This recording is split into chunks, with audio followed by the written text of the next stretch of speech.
Hindi pa rin madaanan ng mga kalsada sa ilang barangay sa Taguig City kasunod ng pagsasaayos ng mga drainage system doon. Kasunod niyan, two-way traffic muna ang ilang kalsada, bagay na nakakapagpasikip ng daloy ng trapiko. Nagbabalik si Catherine Nandicho para sa detalye ng balita.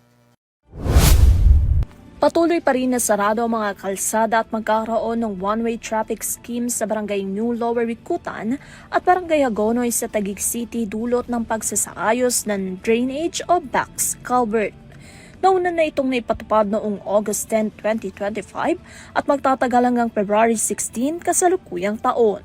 Magsisimula ang saradong kalsada sa Pio Felipe Street northbound at southbound parehong direksyon, kung saan magkakaroon din ng one-way scheme sa Sigal Avenue. Pinapaalalahanan naman ng mga sasakyang manggagaling sa ML Quezon Avenue na maaring dumaan sa one-way road na katabi ng Maranatha Academy.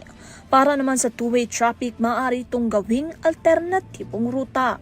Humingi naman ng pangunawa ang lokal na pamahalaan sa apalang dulot na maaaring makaapekto para sa mga motoristang babagtas sa mga naturang daan. Para sa RTV News, Catherine Landicho, sumasaludo sa bawat Pilipino.